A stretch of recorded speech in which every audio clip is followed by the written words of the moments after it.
आपण पाहतो आत्ताच्या घडीची ही सगळ्यात मोठी बातमी। दीक्षाभूमीमध्ये अंडरग्राउंड पार्किंगला विरोध करण्यात आलेला आहे। दीक्षाभूमीमध्ये अंडरग्राउंड पार्किंगला विरोध करण्यात आलेला आहे। खरं तर याची दृश्य सध्या आपण या साम टीव्हीच्या माध्यमातून पाहू शकतोय। मोठ्या प्रमाणात या ठिकाणी विरोध करण्यात आलेला आहे।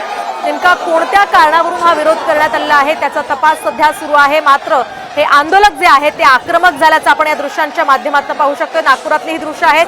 नागपुरात दीक्षाभूमीमध्ये अंडरग्राउंड पार्किंगला विरोध करण्यात आलेला आहे।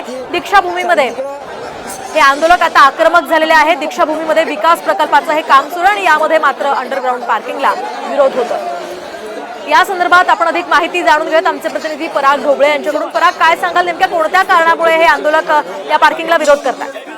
दीक्षाभूमीमध्ये अंडरग्राउंड पार्किंग केल्या जात आहे त्याला मोठ्या प्रमाणात विरोध होत आहे। कारण की दीक्षाभूमी परिसरामध्ये जो स्तूप आहे, बौद्ध स्तूपाच्या आजूबाजूला मोठ्या प्रमाणात जो आहे परिसर आहे, त्या परिसरात जेव्हा इथे कार्यक्रम होत असतात, आंबेडकर जयंती असो की आणखी काही कार्यक्रम असतो, त्यावेळेस मोठ्या संख्येने बौद्ध अनुयायी येत असताना याच मैदानावर खरं तर ते थांबत असतात, मुक्कामी असतात, इथे जेवण करतात, इथे राहुटीला असतात। मात्र आता जे विकास कामं सुरू आहे त्यामध्ये अंडरग्राउंड पार्किंग केली जात आहे, त्याला कुठेतरी जे आहे भीम अनुयायांचा जो विरोध होत आहे। दीक्षाभूमी स्मारक समिती त्याची समजूत काढण्यासाठी आज बैठक बोलावली होती। मात्र या ठिकाणी आलेले जे बौद्ध अनुयायी आहेत ते काहीतरी प्रमाणात ज्या संतप्त झाले आहेत, त्यामुळे त्यांनी जे आहे इथे जे बांधकाम सुरू असतं ते साहित्याची फेकाफाक करताना आपल्याला दिसून येत आहे।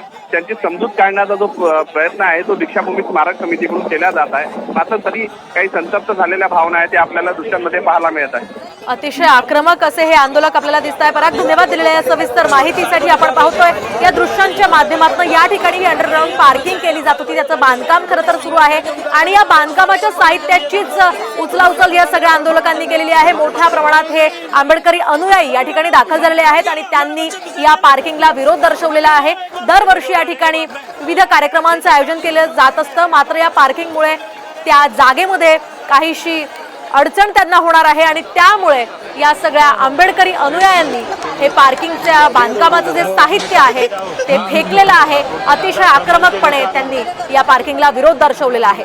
मोठ्या संख्येनं हे आंदोलक त्या ठिकाणी दाखल झालेले आहेत। आपण पुन्हा एकदा जाऊयात आमचे प्रतिनिधी पराग ढोबळे यांच्याकडे। पराग, आपण पाहतो अतिशय आक्रमक पद्धतीने हे आंदोलक या ठिकाणी या साहित्याची उचल करताना आपल्याला पाहायला मिळतात।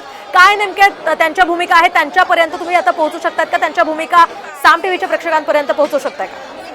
नक्कीच जे आहे त्यांचं म्हणणं आहे की इथे पार्किंग होऊ नये यासाठी त्यांनी जो आपला विरोध प्रदर्शन करण्यासाठी इथे खरं तर आले होते। दीक्षाभूमी स्मारक समितीसोबत त्यांची आज बैठक सुद्धा होणार होते। आता ठिकठिकाणी मोठ्या प्रमाणात इथे जथ्थे आलेले आहे आणि त्यांची भावना आहे ती व्यक्त करण्याचा प्रयत्न करताय। काही युवक संतप्त झालेले आहेत, मोठी मंडळी जी आहे ते बोलण्याचा प्रयत्न करताय, समजावून सांगण्याचा जो आहे तो प्रयत्न इथे सुरू आहे।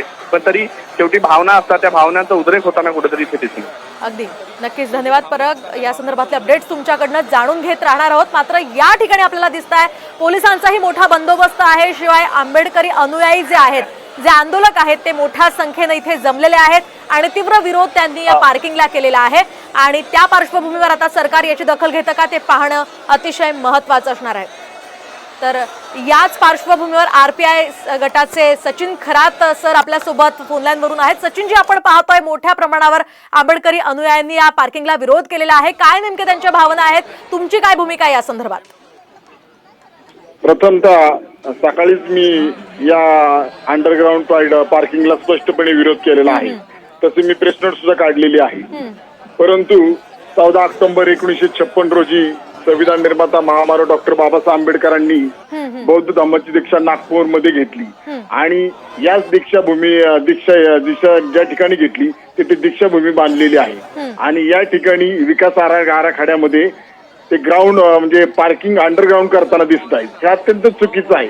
आमची स्पष्टपणे माननीय मुख्यमंत्री साहेबांना मागणी आहे की त्या ठिकाणी कॉटन रिसर्चची 4.25 एकर जागा आहे, ती 4.25 एकर जागेची मागणी गेले कित्येक दिवस आंबेडकरी समाज करतोय, परंतु तरी सुद्धा कोणत्याही सरकारने ही जागा दिलेली नाही। आम्ही हिंदू मिलला सुद्धा असं आंदोलन केलं होतं आणि आजही आंदोलन करण्याची वेळ आलेली आहे। म्हणजे बौद्ध समाजाला किंवा दलित समाजाला जोपर्यंत आंदोलन करत नाही तोपर्यंत काही मिळत नाही। ही फार मोठी शोकांतिका आहे। लवकरात लवकर माननीय मुख्यमंत्र्यांनी याची दखल घ्यावी आणि ही कॉटन रिसर्चची जागा आहे 4.25 एकर जागा तात्काळ आंबेडकरी समाजाला आणि त्या समितीला दीक्षाभूमी स्मारक समितीला देण्यात यावी।